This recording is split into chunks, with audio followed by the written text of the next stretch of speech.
Hello friends, मेरा नाम है राहुल चौहान। फिल्मी फैंस क्लब में आप सभी का स्वागत है।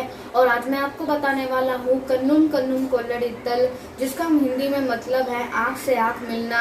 ये एक तमिल सस्पेंस थ्रिलर फिल्म है जिसमें इतने सारे ट्विस्ट है कि आप देखकर हैरान हो जाओगे। और आज मैं इसी मूवी को एक्सप्लेन करने वाला हूँ, तो चलिए वीडियो को स्टार्ट करते हैं।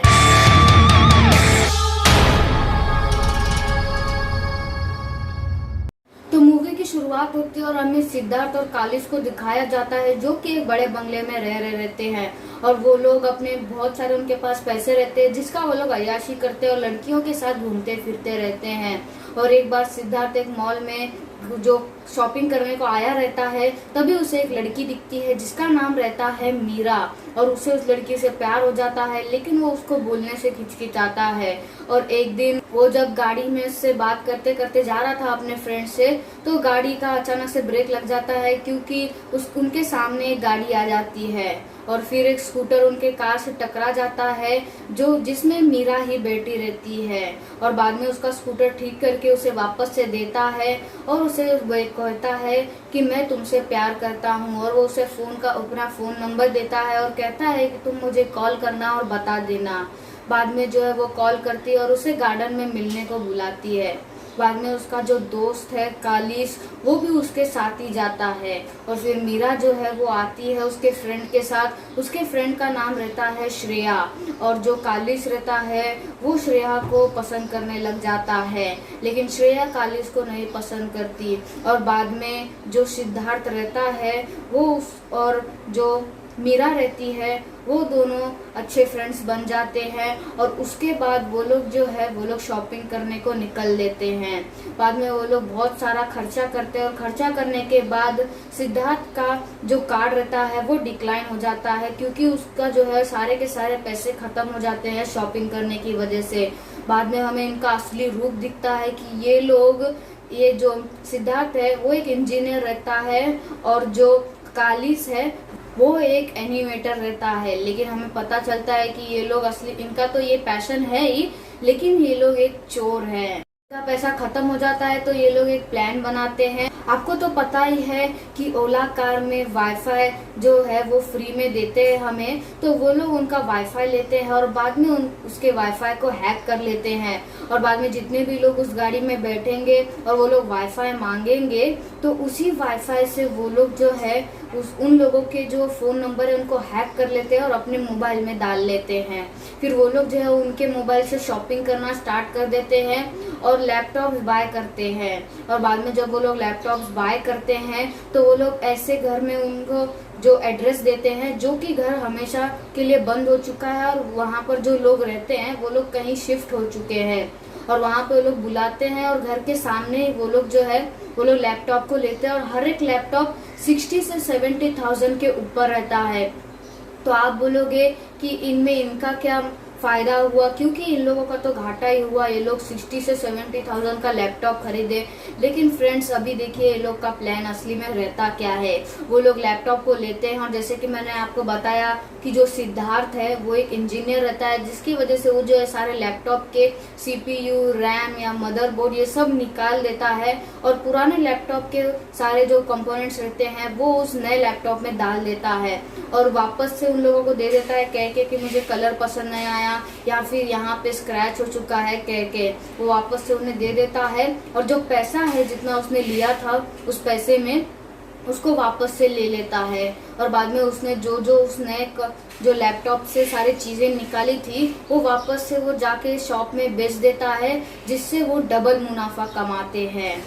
ये सब करने के बाद जो सिद्धार्थ और काली से वो लोग बहुत सारे पैसे कमा लेते हैं।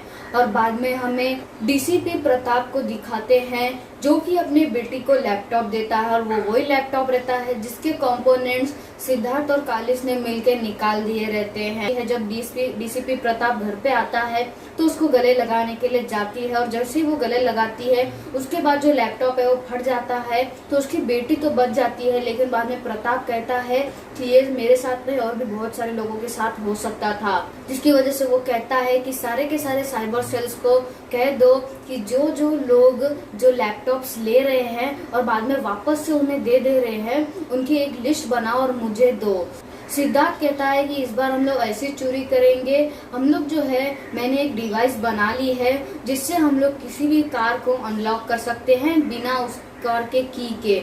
तो वो कहता है कि कैसे, तो वो एक डिवाइस दिखाता है जिसका बटन दबाते ही उसके पास के जो भी कार है वो जो है वो अनलॉक हो जाएगा। जिसके बाद वो लोग बड़ी बड़ी कार्स को टारगेट करते हैं और कार को नहीं चुराते बल्कि कार में जो बड़े बड़े सामान है जैसे कि लैपटॉप, फोन्स या फिर उनका जो पर्स है या फिर कोई भी अलग अलग चीजें वो लोग कार से चुराते हैं, महंगी महंगी चीजें, और बाद में उन्हें बेचते हैं डबल में, जिससे वो लोगों के पास बहुत सारा पैसा आ जाता है।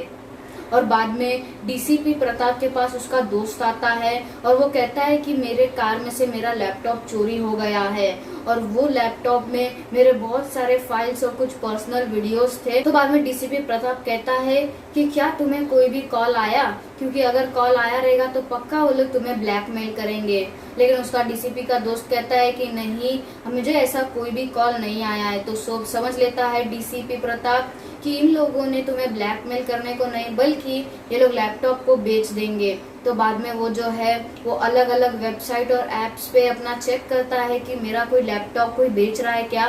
तो उसे एक लैपटॉप मिलता है जो कि सेम टू सेम उसकी तरह ही दिख रहा रहता है। और अब आप लोग बोलोगे कि उसे कैसे पता चल गया कि ये उसका लैपटॉप है। तो फ्रेंड्स, जो लैपटॉप का नाम था उसके साइड में स्क्रैच रहता है जो कि उसके लैपटॉप पे भी रहता है और वो समझ जाता है कि वो उसी का लैपटॉप है।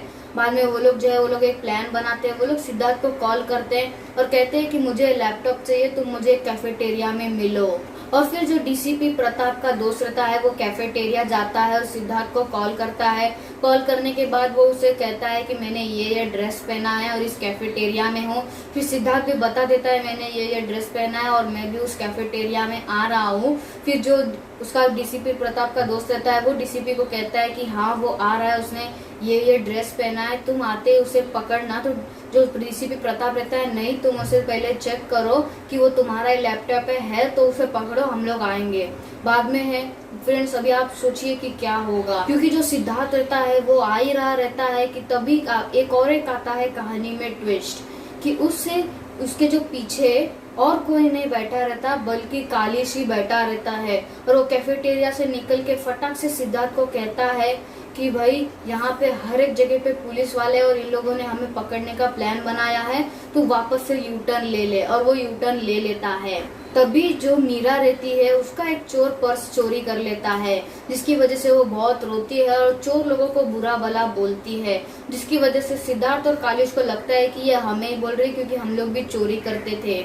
और बाद में जो कालिश रहता है वो कहता है कि अभी हम क्या करें। तो कहता है सिद्धार्थ कि चलो अभी हम चोरी से संन्यास ले लेते हैं और जितने भी हमारे चोरी के औजार या सामान है और जितने भी सिम है वो सब हम लोग फेंक देंगे और नई लाइफ स्टार्ट करेंगे। फिर वो जो है वो मीरा और श्रेया को कहते हैं कि हम लोग गोवा जाएंगे और अपना कैफेटेरिया खोलेंगे और अपना जो प्लान है वो सब स्टार्ट कर देंगे। बाद में वो लोग गोवा पहुंच जाते हैं और गोवा पहुंचने के बाद आपको तो पता ही है कि गोवा कैसी जगह है। वो लोग बाद में थोड़ा खर्चा भी कर लेते हैं और बाद में गोवा के एक लॉज में रहते हैं। और बाद में हमें पता चलता है कि डीसीपी प्रताप जो है वो उनको पकड़ने के लिए आ रहा रहता है, उनको फोन को ट्रेस करते करते। और बाद में वो जो है उनके वहाँ पे पहुंच ही जाता है और पहुंचने के बाद वो जो है सिद्धार्थ और कालिश को पकड़ते हैं। और बाद में दो पुलिस वाले लोग बेडरूम चेक करके वापस से आते हैं और डीसीपी प्रताप को कहते हैं कि सर फिर से हम लोग हार गए, वो जो लड़कियां हैं फिर से भाग गई। फिर फ्रेंड्स यहाँ पे आता है एक और एक ट्विस्ट। हमें पता चलता है कि जो लड़कियां हम लोगों को ऐसा लग रहा था कि वो लोग एक मामूली लड़कियां हैं, बल्कि वो लोग एक चोर थी। और शौक तो सिद्धार्थ और कालिश को बाद में लगता है जब उन्हें पता चलता है कि इन लोगों ने सिर्फ इनको ही नहीं बल्कि इनके साथ और 8 लोगों को भी उल्लू बनाया है और उनका सारा का सारा पैसा चुरा के भाग गई हैं, जिसकी वजह से जो डीसीपी प्रताप है इनके पीछे नहीं बल्कि उनको पकड़ने के लिए आया था। और बाद में वो लोग जो है वो लोग बहुत ही ज्यादा दुखी हो जाते हैं और इनका सारा का सारा पैसा लेके वो लोग लड़कियां चली गई थी। और बाद में वो लोग सोचते हैं और बहुत दुखी हो जाते हैं और वो लोग इतने गरीब हो जाते हैं कि वो लोग जो है वो लोग सड़क पे आ जाते हैं। फिर काली सिद्धार्थ को कहता है कि अभी हम क्या करें, वो लोग ने तो हमें उल्लू बना के अपना सारा पैसा लेके चले गए, अभी हम लोग सड़क पे आ गए। तभी जो सिद्धार्थ रहता है उसकी नजर एटीएम पे जाती है और वो एटीएम में जाता है, माचिस की तिल्ली जो रहती है वो एंटर के बटन के अंदर डाल देता है। बाद में एक आदमी आता है और वो 25,000 का पैसा एटीएम से निकालना चाहता रहता है, लेकिन एंटर दबता नहीं क्योंकि उसके नीचे माचिस की तिल्ली रहती है। बाद में वो सोचता है कि ये मशीन खराब हो गई रहेगी और सोच के वो चले जाता है।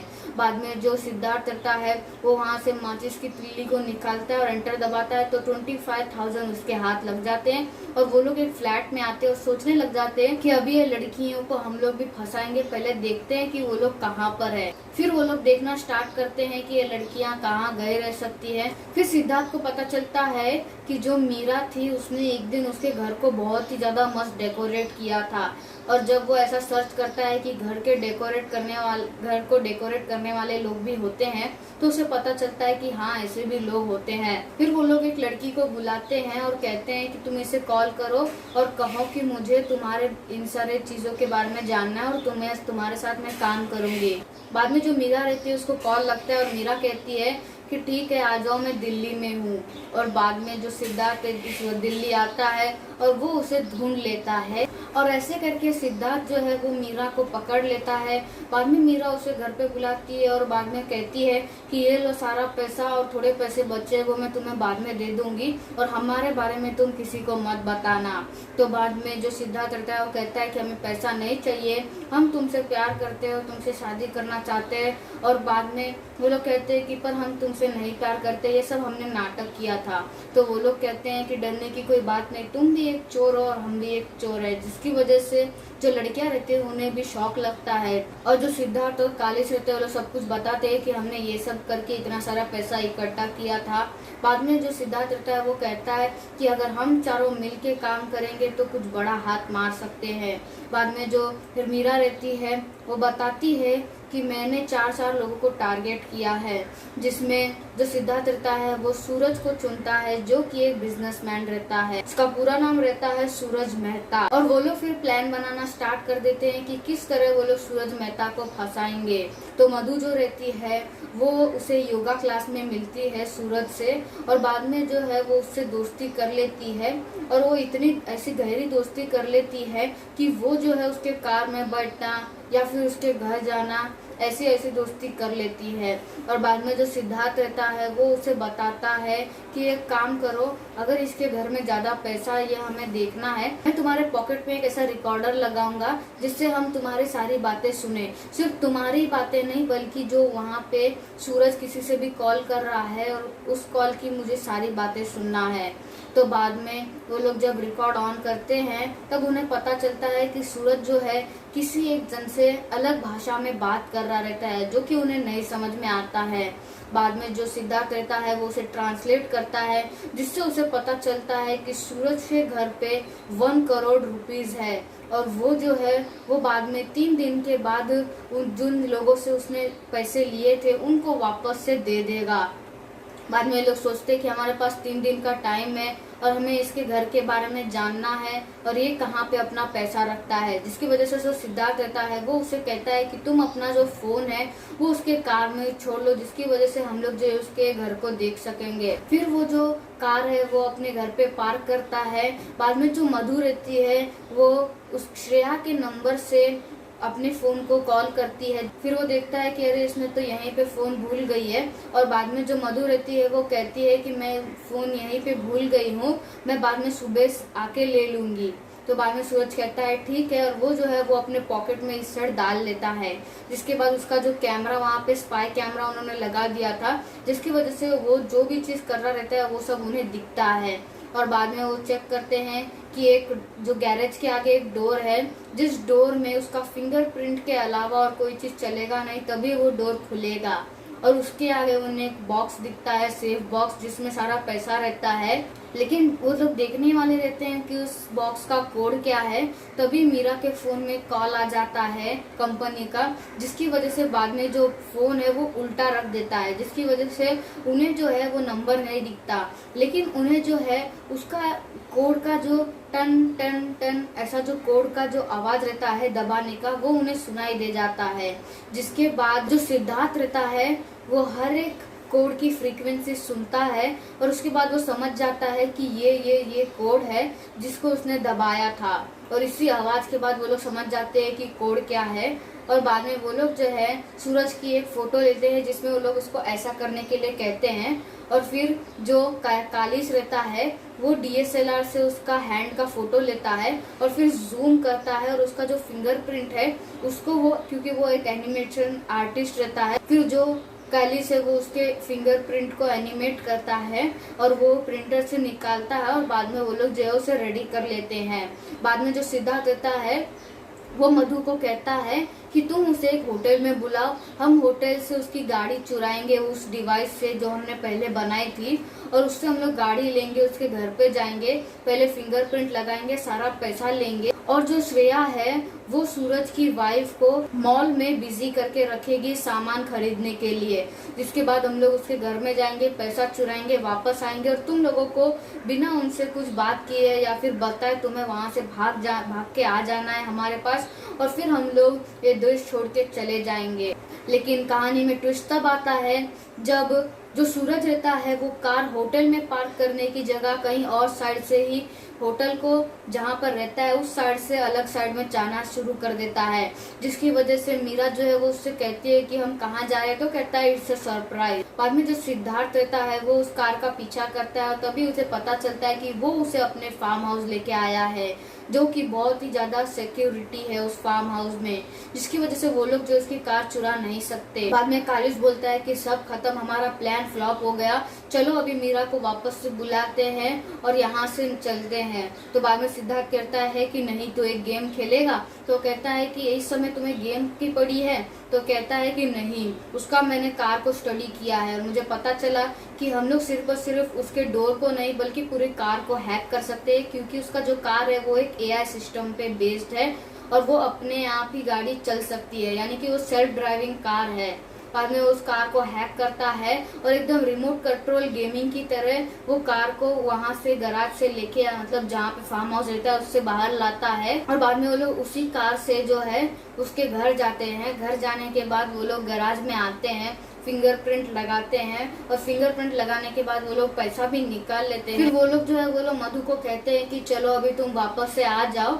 तो बाद में जो सूरज रहता है वो सारे दरवाजे बंद कर रहा रहता है, जिसकी वजह से मधु को शायद से चक्कर आ जाता है, नाक से खून बहने लगता है और वो बेहोश होके गिर जाती है। जिसके बाद जो सूरज रहता है वो उसे उठा के हॉस्पिटल लेके जाता है और जब वो हॉस्पिटल के अंदर जाता है सबको बुलाता है, कहता है कि मेरे यहाँ पे कोई पेशेंट है। और जैसे ही वो वापस अपने कार पे आता है तो देखता है कि वो वहाँ से गायब हो गई रहती है। और तभी हमें पता चलता है कि मधु ने एक्टिंग की थी, नाक में नकली खून लगाया था जिससे ऐसा उसको लगा कि वो बेहोश हो गई है। और फिर वो लोग सारे पैसे लेके जाने ही वाले रहते हैं कि तभी वहाँ पे पुलिस की नाकाबंदी लग जाती है और वहाँ पे और कोई नहीं बल्कि DCP प्रतापी रहता है, जो कि इनको ढूंढते ढूंढते दिल्ली आ गया था। बाद में ये लोग एक प्लान लगाते हैं। ये लोग मधु और श्रेया को कहते हैं कि तुम एक बाइक लो और उस बाइक में सारा का सारा पैसा डाल के एक जगह पे रुको जहाँ पे हम बाद में आएंगे DCP को फंसा के। बाद में ये लोग DCP को कहते हैं कि अभी अभी यहाँ से कोई गाड़ी गई है जो कि एयरपोर्ट जा रही है, और बाद में ये लोग उसको एयरपोर्ट पे भेजते हैं और जो वो लोग वहीं पर उससे उल्लू बना देते हैं और वहां से भाग के वापस आते हैं। और उसके बाद वो लोग बोलते हैं कि हम लोग जाएंगे थाईलैंड, वो भी मणिपुर के साइड से। बाद में वो लोग जाना स्टार्ट कर देते हैं और यहीं पर ये जो मूवी है वो एंड हो जाती है। अभी फ्रेंड्स आपको भी लगता है ना इसका सेकेंड पार्ट आना चाहिए। और हमें लास्ट के पोस्ट क्रेडिट सीन में ऐसा पता चलता है कि जो DCP जो रहता है वो उस लड़कियों को क्यों पकड़ रहा रहता है, क्योंकि जो लड़की रहती है उसने उसके साथ भी चीट किया रहता है। हाँ, उसने DCP को भी फंसाया रहता है, उसके बहुत सारे पैसे लूट के चली गई रहती है, जिसकी वजह से वो इस केस में बहुत ही ज्यादा इन्वॉल्व था। और मैं आपको बता दूं कि सूरज असली में बिजनेसमैन नहीं बल्कि एक ड्रग डीलर रहता है और उसने वो सारा का सारा पैसा वहीं से आया रहता है। अब सेकंड पार्ट में पक्का ये उन चारों को पकड़ेगा और बाद में जो डीसीपी प्रताप है, उस लड़की ने उसको भी चीट किया था, जिसकी वजह से ये कोई ना कोई चाल चलेगा और उन चारों को पकड़ेगा। और डीसीपी प्रताप को ये भी नहीं पता कि जो सिद्धार्थ और काली से वो उन लड़कियों से मिले हुए थे। अब सेकंड पार्ट देखकर ही पता चलेगा।